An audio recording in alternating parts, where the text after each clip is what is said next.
This is the third lesson in the series Chord Voicing and Voice Leading, and in this lesson I want to talk about 2-5-1 progressions in minor keys and also the use of upper structure triads on dominant seventh chords.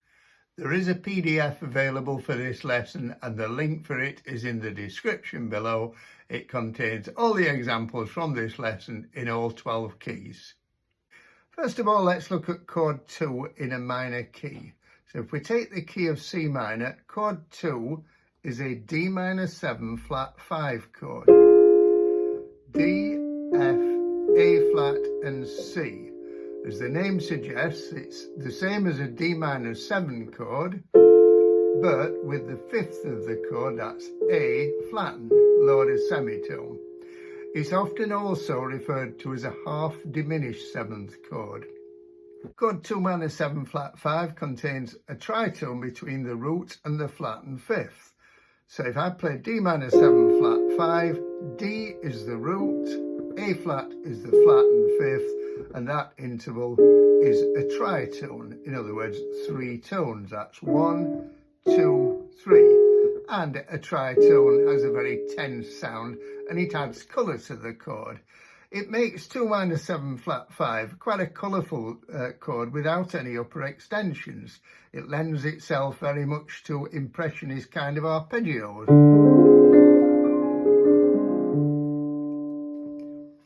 So the first thing I'm going to look at is a very simple 2-5-1 in minor keys. I'm going to use the minor 7 flat 5 to begin with without any upper extensions, and on the dominant seventh chord I'm just going to put one altered note, that is the flattened ninth. The dominant seventh chord in C minor is G7. It's exactly the same dominant seventh chord as in C major, but when it's in a minor key you really need to put at least one of the altered notes in. Now, the possible altered notes on a G7 are the flattened fifth, the flattened 13th, the flattened ninth, and the sharpened ninth. So I'm just going to put in one of them, the flattened ninth. Now, the way I'm going to voice this chord is I'm just going to take the root note away from the right hand, put it down in the left hand. So the right hand it looks like an F minor triad the way I'm playing that now. When I go to G7 with a flat 9, all I need to do in the right hand is take the C, the seventh of the chord, down a semitone to B, the third of G7. And of course the root in the left hand goes down to G. So for the C minor, remember that in a minor key, chord 1, the tonic, is either a minor chord with a major 7, so that would be C minor with a major 7, or just a C minor 6 chord. And often you create movement by going from one to the other. So a simple 2-5-1.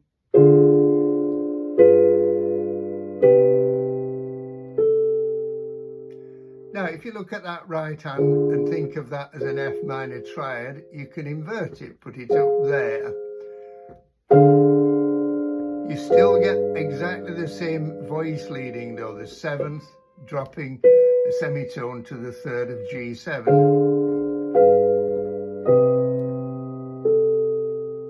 And then you could invert it again. I'll play it down here though so it's not too high.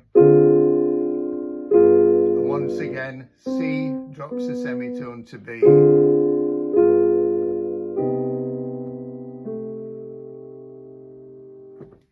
Now I'm going to add one upper extension to chord 2 in the minor key and one extra alter note to chord 5.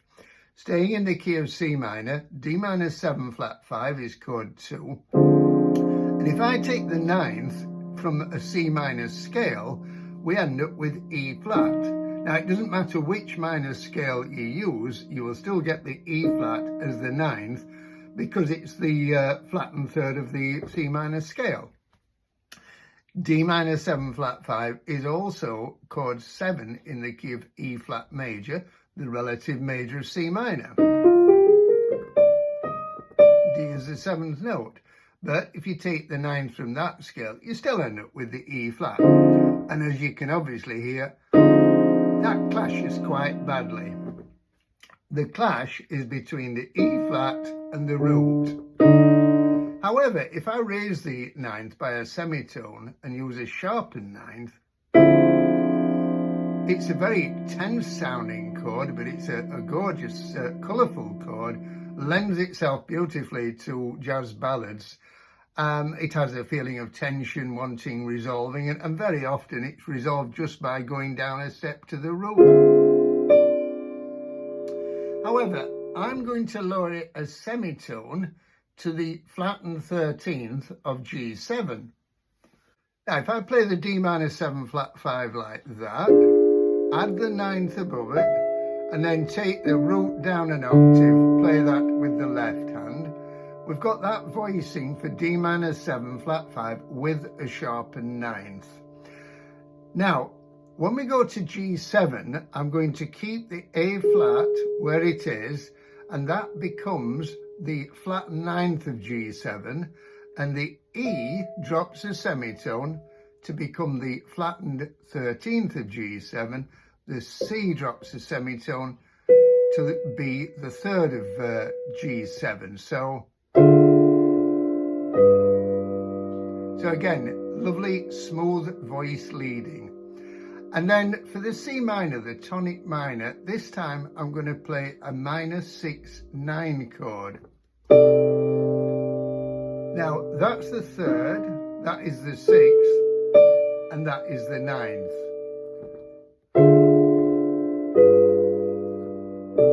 So again, we've got this smooth voice leading. Now I'm going to add an 11th to the minor 7 flat 5 chord and a sharpened 9th to the dominant 7th chord. So D minor 7 flat 5, we've been using the sharpened 9th, the 11th is there, and again that gives a nice tense, very colourful sound. You don't actually have to have the 9th, very often the 11th will be there without a 9th. It feels like it wants to go to the 3rd, and you can actually play without the 3rd first, and then go to the 3rd there. Now I'm going to do it with the 9th, but I'm leaving the 3rd out, so I'm going to play it like this, and then both notes drop a step, so the 11th goes to the 3rd, the 9th to the root. So it creates a little bit of movement with the chord. And then for the G7, I'm playing this voicing. So we've got the sharpened 9th at the top, and that has a very strong feeling of wanting to go to the flattened 9th. So we've got the 3rd, the flattened 13th, the 7th, the sharpened 9th, which goes to the flattened 9th. So if I join them together, now for the tonic minor chord, I'm playing a minor chord with both a major 7th B and a 9th D, and then both of those notes, the 7th and the 9th, go down a step. So again, we've got some movement within the chord.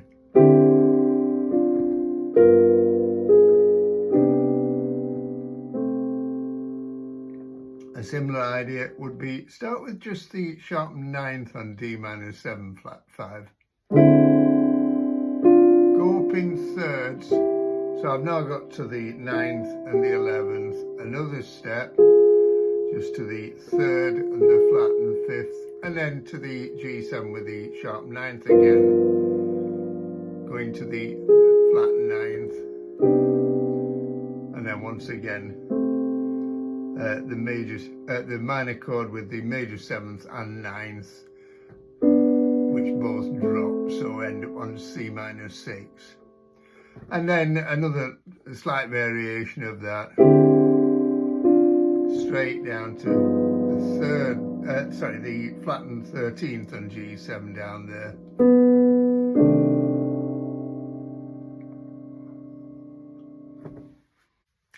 Remember that there's a PDF available. The link for the PDF is in the description below, and it contains all the examples from this lesson in all 12 keys. So now we're going to go on to upper structure triads on dominant 7th chords. Mark Levine defines these in the jazz piano book as triads on top of tritones. So if we take a G7 chord, it contains a tritone between the 3rd B and the 7th F. So if we take the tritone out, you can put various triads on top of that. For instance, you could put an A flat minor triad on top of that tritone, and it sounds like a dominant 7th chord without a root. And the A flat is the flattened 9th, B is the 3rd, E flat is the flattened 13th. Now, there are various triads that you can play on top of the dominant 7th chord. I'm going to look at the ones that are most commonly used, and they're generally numbered according to how many steps they are above the root. So that one is referred to as an upper structure flat 2 minor triad.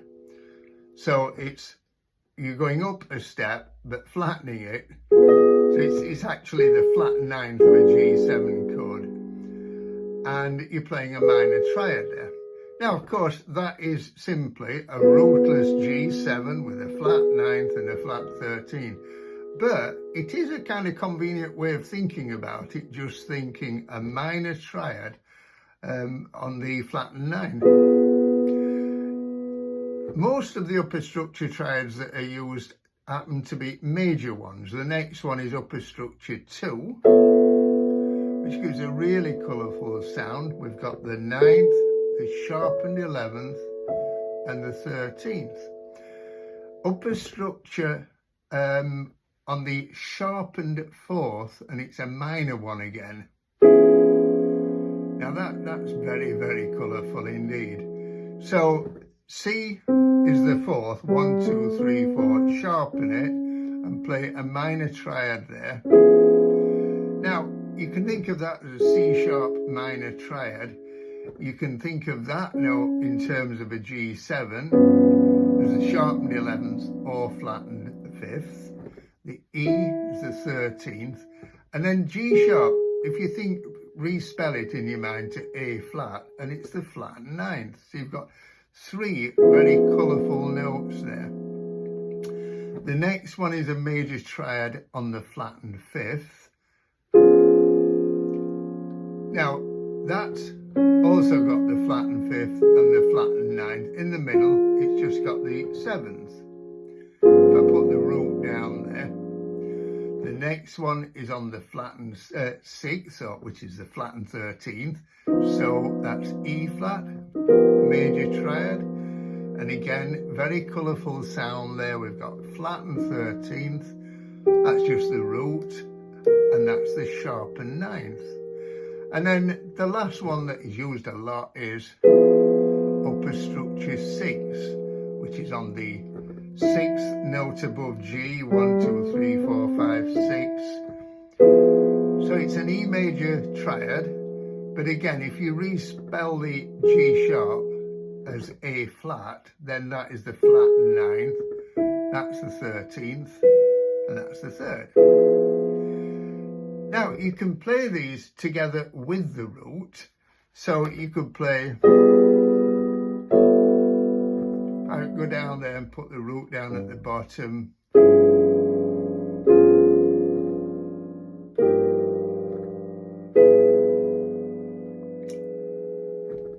So they're often used without the root, but you can put the root with them. There's a couple that I've put a bracket around the root, and that is because without it, if you just play that one, then it sounds like the flattened 5th substitute of G7. It just sounds like an ordinary D flat 7 chord. So that would be the 7th, the 3rd, the 5th, the 7th and the 9th. Now, when you're playing 2-5-1 in a minor key, you want to have some altered notes, and that doesn't actually have any altered notes when you think of it as a D flat 7 chord. So if you put the G in there, then it definitely sounds very altered. And the same with the one on the flattened 5th. On its own again, it sounds like an ordinary D flat 7 chord. Put the G down and you get that very tense, altered sound. Now, you can create some interesting voice leading by taking one of those upper structure triads and going through the cycle of fifths using dominant 7th chords. So I'm going to use, on a G7, I'm going to use upper structure 2, that's the A major triad. Now these triads, by the way, of course, you don't just play them in root position, you can play them in first inversion, second inversion. So I'm playing the A major triad here in second inversion. I'm going to C7 then, and playing upper structure 2 again, but I'm going to play the triad, D major in this case, in first inversion, so that we get the nice voice leading again. Then I'm going to F7 and playing upper structure 2, which is a G major triad. I'm going back to playing the triad in second inversion, and then I'm going to B flat 7, playing upper structure 2, which is a C major triad, but in first inversion. So you get this nice voice leading.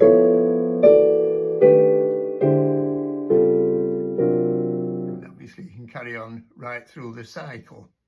You can do the same thing with upper structure flattened 6. So on the G7 chord, I'm playing an E flat triad above the tritone. I'm playing the triad in root position. I'm going to C7 and playing the same upper structure triad, that's the flattened 6, which in this case is an A flat triad, but this time in second inversion, so that I get that smooth voice leading. Top 2 notes going up a step, bottom note staying the same place. Remember that important principle that if a note is common to 2 chords, then try and keep it wherever possible in the same place or same voice, and if not, move to the nearest note in the next chord. So the E flat is in both chords, so that stays there. The other 2 notes go to the nearest ones. And then of course you can carry on right through the cycle again. You can also use pairs of upper structure triads to create movement within a dominant 7th chord. So for instance, you can use upper structure flattened 6 followed by upper structure flattened 5. So if I take the tritone from G7 and play an E flat major triad up there in second inversion, I can then go to a D flat major triad in second inversion as well. And you can do that going through the cycle of fifths. So when I go on to C7, this time I'm playing upper structure flattened 6 in root position, followed by upper structure flattened 5 in root position. So I've got this descending movement. Put the tritones in, and then back on F7, and so on. You can do that right around the cycle again. Finally, let's look at what I played in the introduction. I'll go through it again.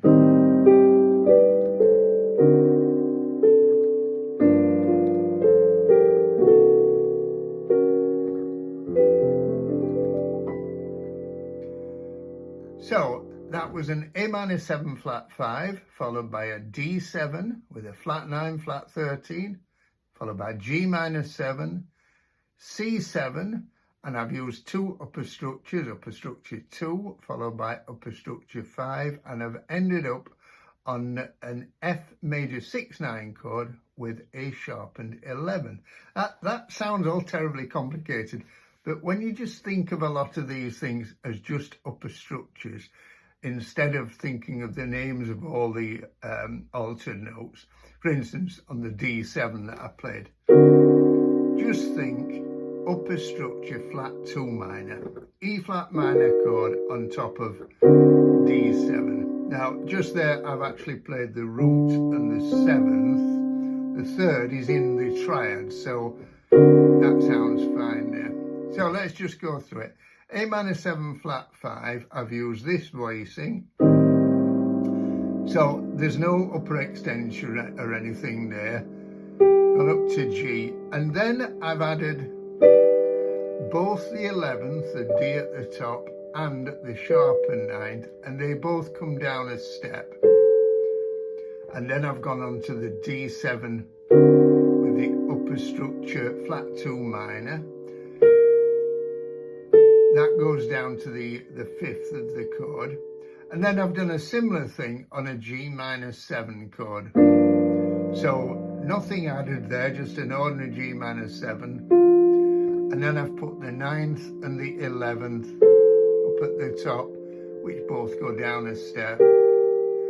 On the C7, I've used this upper structure triad, upper structure 2, the D major triad, that's 9th, sharpened 11th and 13th. Now what's the voice leading here?